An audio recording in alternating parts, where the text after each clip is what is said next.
Bismillahirrahmanirrahim. Bonjour mes chers élèves du deuxième bac option SVT, PC, agronomie et sciences maths. Je continue avec cette vidéo qui concerne surtout les deuxièmes bacs SVT et sciences maths, l'étude de quelques aspects de la génétique humaine. Ce que vous devez savoir, mes chers élèves, voilà. On va dans la première partie, quelles sont les difficultés rencontrées au cours de l'étude de la transmission des caractères héréditaires chez l'homme. La génétique humaine pose plusieurs problèmes. Il faut savoir, le QCM, on vous donne par exemple cité de difficultés à l'étude de l'hérédité humaine. On va citer les quatre difficultés à l'étude pour l'étude de la génétique humaine. On cite l'impossibilité de réaliser des croisements expérimentaux à cause de considérations éthiques. On ne peut pas réaliser des croisements comme les lois statistiques mendéliennes déjà étudiées. À chaque génération, le nombre d'enfants est limité. Ce qu'il faut. L'étude statistique est un peu difficile puisque le nombre d'individus par génération est limité. La durée de génération est longue, en moyenne 25 ans, donc le généticien ne peut pas suivre par lui-même plusieurs générations. Le nombre de chromosomes est élevé, donc 2 n égale à 46, ce qui donne un grand nombre de gamètes possibles, 2 à la puissance 23 par sexe, ce qui veut dire le nombre de zygotes c'est 2 à la puissance 46. D'accord? Pour ces raisons, voilà les difficultés qu'il faut connaître. Alors, pour ces raisons, l'étude de la transmission des caractères héréditaires se fait grâce à 3 procédés. La première méthode, c'est l'étude des arbres généalogiques au pédigré. La deuxième, l'étude des karyotypes. La troisième, l'analyse de l'ADN ou des protéines. Les trois techniques de l'étude de la génétique humaine. Il faut, dans le QCM, on vous donne aussi citer, par exemple, deux techniques de l'étude de la génétique humaine. Les moyens, utiliser trois, les arbres généalogiques, les karyotypes et l'analyse de l'ADN ou des protéines.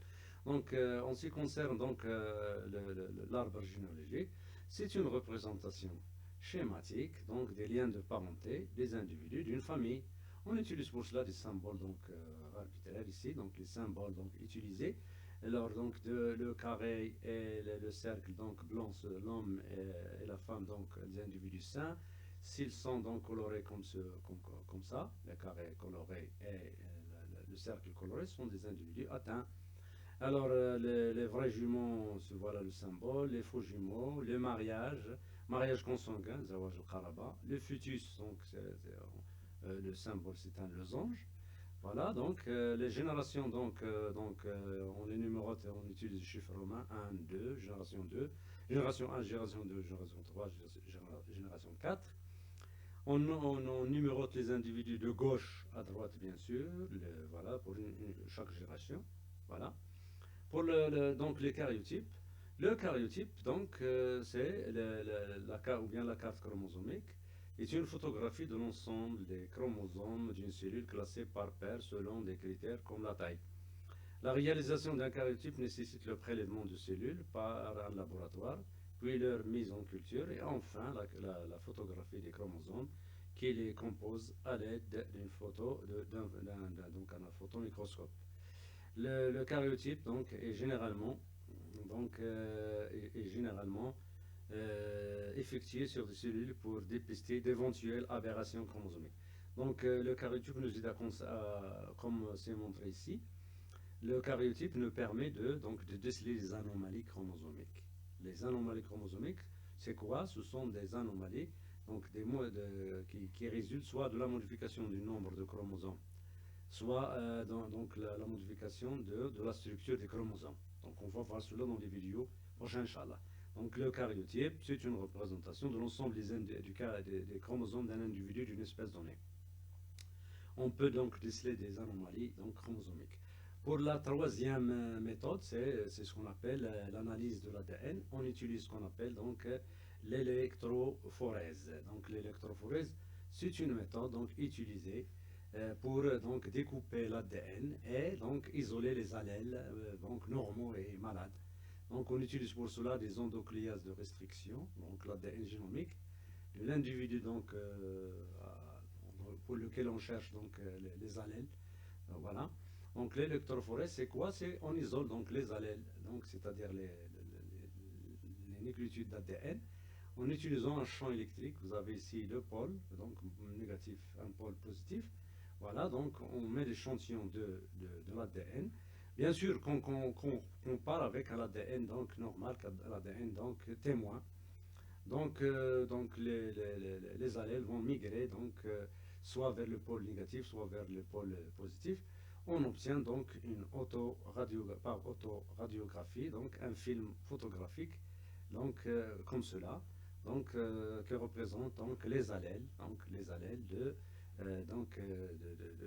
des allèles normaux et les allèles donc malades.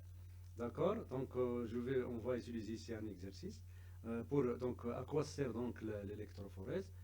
Dans le but de préciser le mode de transmission d'une maladie héréditaire, on a réalisé l'analyse de l'ADN grâce à la technique d'électrophorèse. Chez certains membres d'une famille, dont S1 et S2 sont respectivement une fille et un garçon, voilà, une fille et un garçon, les résultats donc sont un garçon atteint, hein, ils sont malades. Les résultats sont présentés par le document ci-dessous. D'accord?